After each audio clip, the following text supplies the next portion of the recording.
All right, you've got your new barrel. You've made some brass, say you fire formed. Now you want to do some load development. You want to see really the quality of your barrel.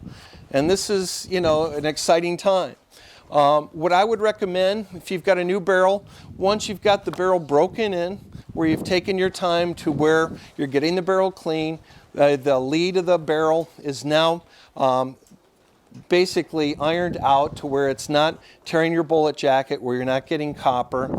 You're ready to start testing to see what kind of window your particular barrel and bullet combination have. I like to do a 100-yard test where I'll take some 100-yard practice targets, and it's important that when you're testing your load, you don't want to sit there and say that I want to shoot a 4 o'clock condition and not a 5 o'clock or not a 3:30 or 3. I want to give myself a couple hour window to be acceptable to test my different loads. If you're sitting there and just waiting for 4 o'clock to come in and being very careful, that's great to where you're going to see your ability to read wind flags and condition, but you're not really testing what kind of a barrel bullet combination and tune for the rifle. So what I would advocate is get some of these practice targets at 100 yards, and for Vitavori N133 powder, I want to set up 3 different loads for my rifle to test to tune the rifle. With a boat tail bullet, which generally needs a little bit more powder to stabilize versus a flat base, because you don't have the shank and bearing surface in a flat base bullet or in a boat tail that you do have in a flat base, I'm going to use 3 different loads. And with Vitavori for the boat tail bullet, I would advocate you start off with 29.8, 30 grains, and 30.2. Now, there's a couple different windows of powder, which we can get in a much longer discussion, but I will tell you that most all the top shooters in bench rest are shooting, not all shooters, but most of them are shooting on the warmer load side at or around 30 grains of 133. So what I'm going to do is 2 things here. I'm going to be testing 3 different loads, a medium, hot, and hotter load to identify what stability my bullet likes. Some bullets don't need a lot of powder to stabilize. Some need a lot more. And we'll get to that in a second. The other thing that I'm doing is I'm going to find seating depth that's also going to allow the release of the bullet the same time, which will show up in the same point of impact on your target. And we'll get there in just a second. So where do we start with seating depth? We can do 2 different things. We can start at what we call just touch, where if you take a dummy round and you put some Dicom on it or shine it up or Sharpie Magic Marker, whatever your fancy is, you can start seating the bullet deeper and deeper in the case with your fire control removed, and keep looking with a loop, preferably for the proverbial mark rifling on the bullet. And pretty soon you will start seeing the rifling marks disappear.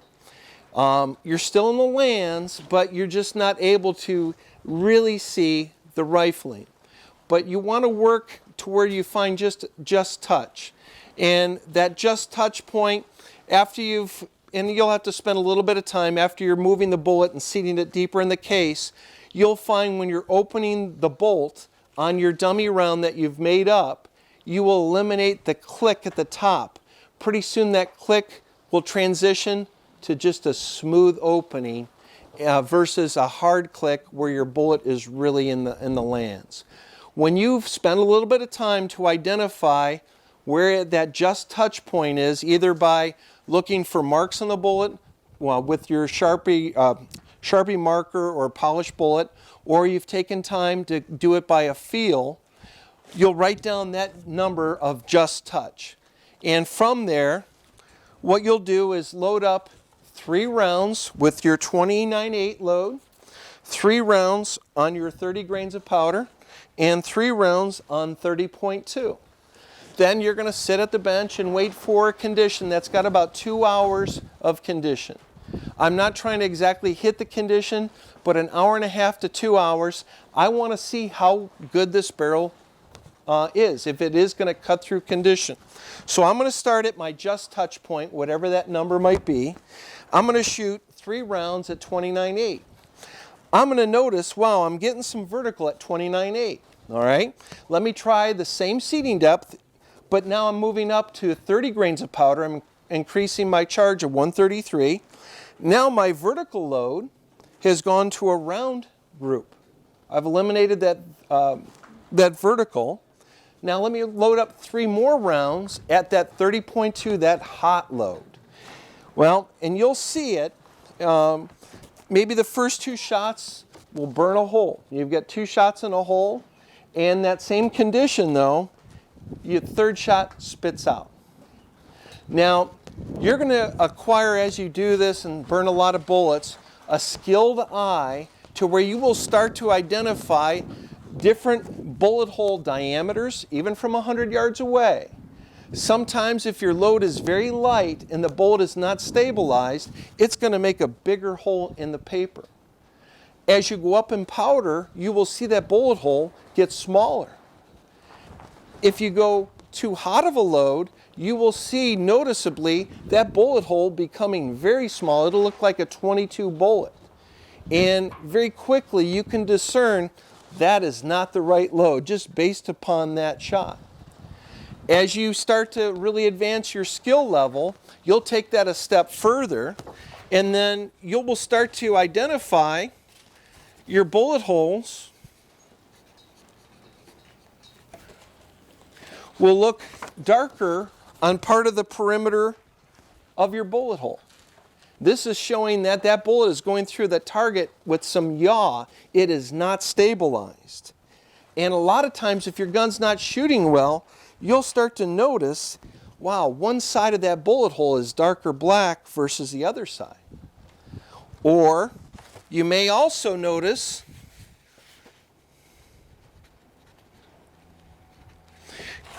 your bullet holes in the target will look raggedy. They're not like a punch cut where it's tearing.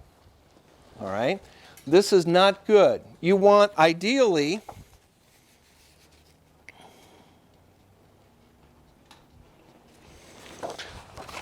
a nice round black, evenly round bullet hole on your target. And again, as you start to shoot, you will start educating yourself to what the different bullet hole will look like in the target. And once you start getting your gun in tune, you'll notice how round and even that black is, and also the size of the hole, where it's not maybe the smallest hole. The smallest hole is that bullet that's just overstabilized, but the gun will not generally shoot 5 shots there. Okay? So just a little background. So we went through and we shot 3 different groups at the just touch point where the bullet barely is in the rifling. Now we're going to add 3/1000ths of length to that bullet. We're going to go through the same exercise where we go from 29.8 to 30 grains to 30.2. Now, here we're going to start building a story. At 29.8, we still have some vertical like we did with the previous seeding depth. 30 grains, we're identifying that, we've got a nice round group. But 30.2 again, it's spitting a shot. Now, notice the other thing that people need to pay attention to. You want to look for the seeding depth to where your groups are printing all in the same spot on the target. Very, very important. You may get a seeding depth that will print or give you good groups, but it's moving down the target as you're going up in your powder. This is not what you want, because you're going to have problems with vertical as your load may get away from you or as conditions change during the day. So let's move on. I'm going to add 3/1000ths more of length. Now I'm shooting my 29.8 load, and now I'm noticing that the group got better. I still have some vertical, but it's a much better group than the 3/1000ths from Just Touch or from Just Touch itself. And that doesn't look bad. Now I'm going to the 30 grains of powder from 29.8, and I'm getting another good group. Just like the 30 grains of powder on the other seeding depths. Again, the barrel is starting to tell you a story. And then when I go to 30.2 again, there again, I'm spitting that shot. Okay? But notice in here, with the 6/1000ths from Just Touch, look at my groups are printing all in the bottom of the mothball in that same location. This is what we want. I've got a good group at 29.8. I've got a good group at 30 grains. Now I've got a little bit of a window for my powder load.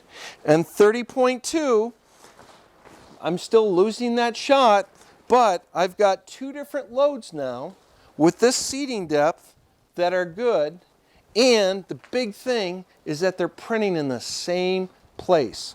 You don't have the different groups printing from a high point on your target working lower into your target. So let's press on. If I add 0.003 more, making that bullet a little bit longer, now I'm getting maybe more vertical again with 29.8. The 30 grains, once again, it's building a story. The barrel's showing all these seeding depths, 30 grains of powder is what this bullet barrel combination wants. And then the 30.2, I'm still losing that shot. And as you add length to the case, you're going to see the groups change. It may get to the better part where you're working towards the proper seeding depth for that given bullet. And you may also say, wow, the groups are really getting bad as that seeding depth really gets out of line and it's just not working. Now here's the thing, you want to date this and you want to note how many rounds were on the barrel when you did this. Because your gun, as that throat will wear and elongate itself, you may have to chase your seeding depth and double check the 0.006 ahead of from Just Touch. That may change. You may need to move this out to maybe 0.009 out in order to keep that same tune. But it's very important that, okay, on March 8th I had 50 rounds in my new barrel and this seeding depth worked for the 50 rounds. But at 100 rounds, you may need to revisit that seeding depth because that throat's eroding and it may change, not all the time, but it may change your tune of your rifle. Okay? So real important things here, that this will tell the story regardless of seeding depth of how much powder that bullet wants that you're shooting. And that's great. It gives you a good window. And then you'll see whether your bullet likes to be from Just Touch in, either a little bit or a lot. Okay?